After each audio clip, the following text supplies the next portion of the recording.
war degdeg ah oo xilligan ka imaanaya jiidaha gobolka Sool ilaa gobolka Sanaag ayaa waxay tilmaamayaan in goordhow heegan buuxa la geliyay dhammaan ciidanka maamulka waqooyi bari ee ku sugan gobolka Sool ilaa gobolka Sanaag. dabcan heegan mar walba waa la geliyaa ciidanka maamulka waqooyi bari oo maamulku mar walba wuxuu la kulmi karaa weeraro uga imaan kara Somaliland ama Puntland. laakiin heegankan hadda la geliyay ciidanka waqooyi bari waxaa la sheegay inuu ka duwan yahay dhammaan heeganadii lagu yaqaan ciidanka, sababtoo ah waxaa la sheegay dhammaan ciidanku in ay qoryahooda la soo baxeen oo dhufaysi ay ka qoteen meelo fara badan oo ka mid ah gobolka Sool ilaa gobolka Sanaag. xubno saraakiil ah oo ka tirsan maamulka waqooyi bari ayaa goordhow waxay noo sheegeen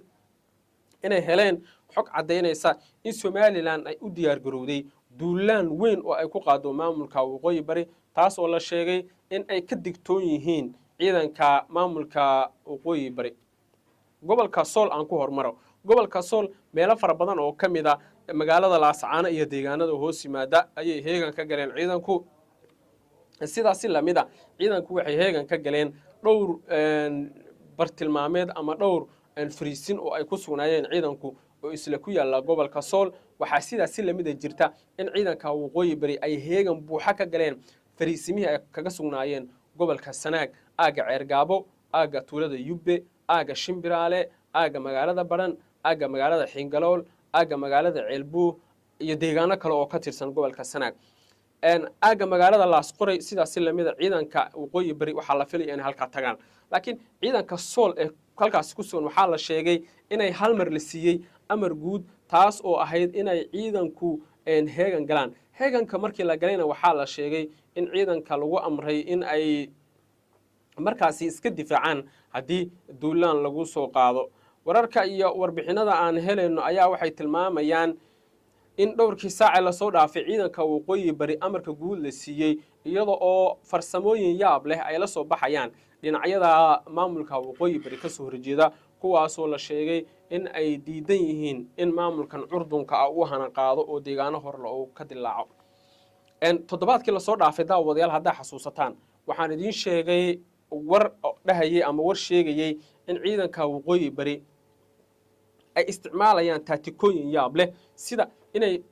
isku dayaan ama iska dhigayaan inay heegan gelayaan kadibna ay dhabarjebin samaynayaan, ama in ciidankii maamulka Somaliland ay isticmaalayaan iyagu laftirkoodu taatikooyin oo ah inay cabsi geliyaan ciidanka oo maamulka waqooyi bari, saasna ay ciidanku heegan ku geliyaan. si walba ha ahaatee xogta iyo macluumaadka aan helayno ayaa waxa ay sheegaysaa in dhowrka saac ee soo aadan la filan karo dagaal halkaasi ka dhaca, iyada oo macluumaadka iyo wararku ay tilmaamayaan in saacadba saacadda ka dambaysa ay dhici karaan weeraro xoogan oo maamulka waqooyi bari uu kala kulmi karo maamul goboleedka Somaliland. xubno saraakiil waxay tilmaameen in marka laga yimaado farsamooyinkan cajiibka ah oo ay isticmaalayaan ciidanka waqooyi bari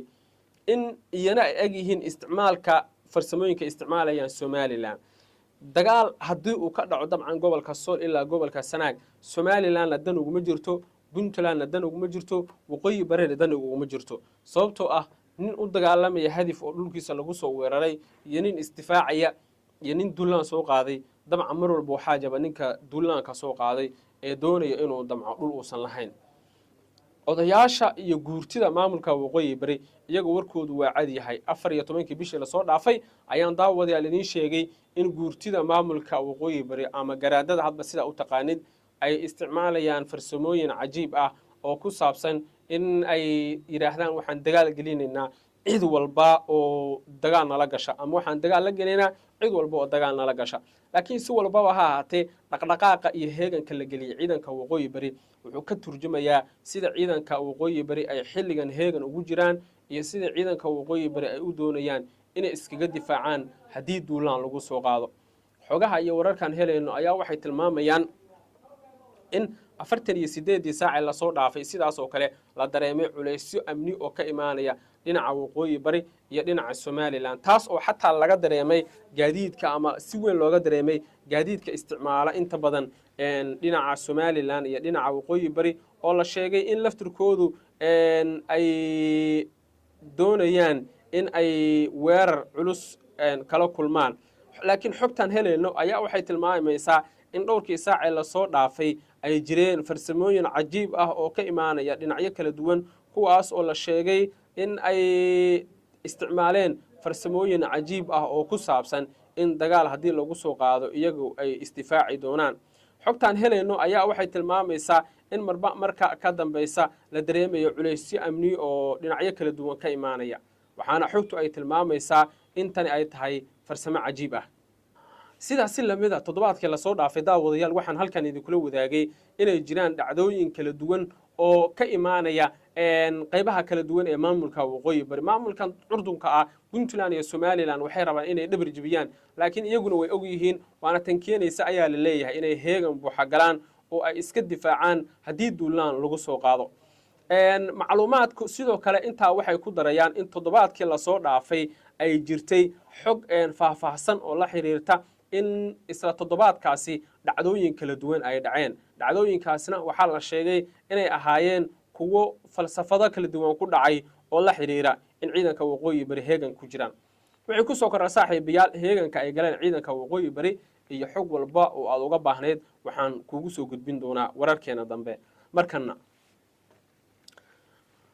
xalay xilli dambe magaalada baran waxaa la damcay inay galeen ama waxaa damcay inay galaan mas'uuliyiin ka tirsan Puntland laakiin ciidanka waqooyi bari ayaa is horstaag ku sameeyay hadda waxaa jirta xiisad weyn oo laga cabsi qabo in ay ka dhex qaraxdo ciidanka waqooyi bari iyo sidoo kale ciidamo hogaaminaya ama ciidamo ilaalo u ahaa mas'uuliyiin ka tirsan Puntland wararkay macluumaadkan helayna waxay tilmaamayaan in dhinacyadu ay heegan ku jiraan oo laga cabsi qabo dagaalo halkaasi ka dhaca macluumaadan helnay ayaa waxay tilmaamayaan in dhowrkii saac ee lasoo dhaafay ay jirtay xog faahfaahsan oo la xiriirta sida ciidanka maamulka waqooyi bari ay xilligan u daneynayaan in ay duulaan ku qaadaan cid walba oo markaasi isku dayda in ay carqaladeeyaan maamulka waqooyi bari la yiraahdo in maamulka waqooyi bari laftirkiisu uu isku dayo in tiro dhowr jeera ay carqaladeeyeen hanaanka loo marayo dhismaha waqooyi bari ama Puntland ay carqaladeeyaan ayaa ah waxyaabo ay dhowr jeer isku qabteen dhinacyadu tusaale ahaan mas'uuliyiinta Puntland ee la leeyahay waxay ku sugan yihiin magaalada baran oo rabay inay magaalada galaan waa la soo istaagay waana loo diiday inay magaalada galaan sababta loogu diidana waxaa waaye siday wararku tilmaamayaan inaysan ogolaansho ka haysan maamulka ka jira iyaguna maamulkii ayayba iska indhatirayaan oo ay leeyihiin ma jiro maamul halkaasi ka jira taas oo la leeyahay xaaladda waa ay sii adkaysay oo xaaladda waxay ku sii riday god oo xaaladdu waxay noqotay mid aan waxba laga qaban karin dhinacyadu way soo fadhiyaan daqiiqada ka dambeysana dagaal ayaa laga cabsi qabaa oo Puntland iyo ciidanka waqooyi bari xabadda inay isku bilaabaan ayay qarka u saaran tahay Cabdiqaadir Firdhiine amar buu bixiyay danina amar buu bixiyay wixii ku soo kordhana saaxiibayaal wararkeena dambe ayaan idinku soo gudbin doonaa saaxiib hadday tahay markii kuugu horeysay channelkaygan subscribe dheh saa ula socoto wararkii ugu dambeeyana muuqaalka like saar soo dhawaada saaxiibayaal